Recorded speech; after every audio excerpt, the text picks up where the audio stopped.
പുത്തൂരിലും നടത്തറ പ്രദേശങ്ങളിലൊക്കെ ഉണ്ടായ പ്രളയം മനുഷ്യനിർമ്മിതമാണ് എന്ന പ്രതിപക്ഷ പാർട്ടികളുടെ ആരോപണം തീർത്തും തെറ്റിദ്ധാരണ പരത്തുന്നതും ജനങ്ങളെ തെറ്റിദ്ധരിപ്പിക്കുന്നതുമാണ് എന്ന കാര്യത്തിൽ യാതൊരു തർക്കവുമില്ല. വലിയ തോതിലുള്ള നാശനഷ്ടങ്ങൾ ഈ 3 പഞ്ചായത്തിലെയും ജനങ്ങൾക്ക് നേരിടേണ്ടി വന്നു എന്നത് സത്യമാണ്. പക്ഷേ സമയബന്ധിതമായി സന്നദ്ധ പ്രവർത്തകരുടെ, അതിൽ രാഷ്ട്രീയമൊന്നും നോക്കാതെ മുഴുവൻ ആളുകളും രംഗത്തിറങ്ങിയതിൻ്റെ ഭാഗമായി വലിയൊരു ദുരന്തം ഒഴിവാക്കാൻ വേണ്ടി കഴിഞ്ഞു എന്നതാണ് യാഥാർത്ഥ്യം.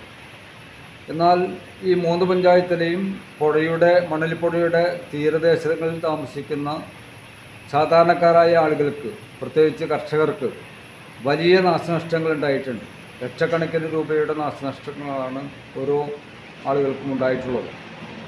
അത് പരിഹരിക്കാൻ സംസ്ഥാന ഗവൺമെൻറ്റും ത്രിതല പഞ്ചായത്ത് ഭരണസമിതി സംവിധാനങ്ങളും വളരെ യോജിപ്പോടുകൂടി ഇടപെട്ടാൽ മാത്രമേ അവരുടെ നഷ്ടം പരിഹരിക്കാൻ വേണ്ടി കഴിയുള്ളൂ.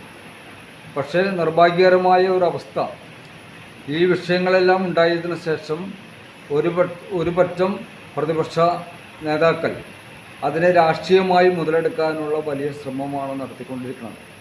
ഇപ്പോൾ നമുക്കറിയാം, പീച്ചി ഡാമിൻ്റെ ജലവിധാനം വളരെ പെട്ടെന്ന് ഉയർന്ന ഒരു സാഹചര്യം നമുക്ക് അനുഭവപ്പെടുകയുണ്ടായി. ഈ ഡാമിൻ്റെ വൃഷ്ടിപ്രദേശങ്ങളായ മണിയൻകിണർ, ആനവാരി, അതുപോലെ ഒളകര, കൊമ്പഴ, ഇരുമ്പുപാലം പോലെയുള്ള പ്രദേശങ്ങളിൽ വളരെ പെട്ടെന്ന് വെള്ളം ഉയർന്നു വന്നു. അവിടെയുള്ള ചില ഗർത്തങ്ങളുണ്ടായി. അവിടെയൊക്കെ ഭൂമികുലുക്കം പോലെയുള്ള ചില പ്രതിഭാസങ്ങളുണ്ടായി. ഡാമിലെ വെള്ളമാകെ കുത്തിയൊലിച്ച് വലിയ കലക്കൽ അനുഭവപ്പെട്ടു. അപ്പോൾ എവിടേക്കോ എന്തൊക്കെയോ പ്രശ്നങ്ങൾ ഉണ്ടായി എന്നൊരവസ്ഥ ഉണ്ടായപ്പോൾ തീർച്ചയായിട്ടും വെള്ളം ഉയർത്തേണ്ടി വന്നു എന്നതൊരു യാഥാർത്ഥ്യമാണ്.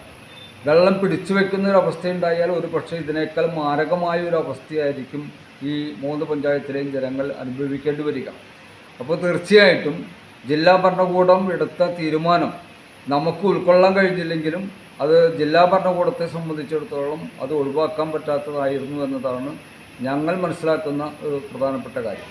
ഭാവിയിൽ ഇത്തരം ദുരന്തങ്ങളെ നേരിടാൻ വേണ്ടി തീർച്ചയായിട്ടും ഡാമിലെ ഇപ്പോൾ നിലനിൽക്കുന്ന ആ എക്കലൊക്കെ ഒന്ന് മാറ്റി നമ്മുടെ മണലിപ്പുഴ പൂർണ്ണമായിട്ടും ചെളിയും മണലുമൊക്കെ എടുത്ത് മാറ്റി അത് കൂടുതൽ വെള്ളം ഒഴുകിപ്പോകാനുള്ള ഒരവസ്ഥ ഉണ്ടാക്കിയാൽ വരും കാലങ്ങളിൽ നമുക്ക് ഇത്തരത്തിലുള്ള ദുരന്തങ്ങൾ ആവർത്തിക്കാതിരിക്കാൻ വേണ്ടി കഴിയുമെന്നതാണ് ഞങ്ങളുടെ നിലപാട്. അതിനാവശ്യമായ സംവിധാനം ഒരുക്കാൻ സംസ്ഥാന ഗവൺമെൻറ്റും ത്രിതല പഞ്ചായത്തുകളും രംഗത്തേക്ക് വരണമെന്നതാണ് CPM-നെ സംബന്ധിച്ച്, കർഷക പ്രസ്ഥാനത്തെ സംബന്ധിച്ച് ഞങ്ങൾക്ക് അഭ്യർത്ഥിക്കാനുള്ളത്.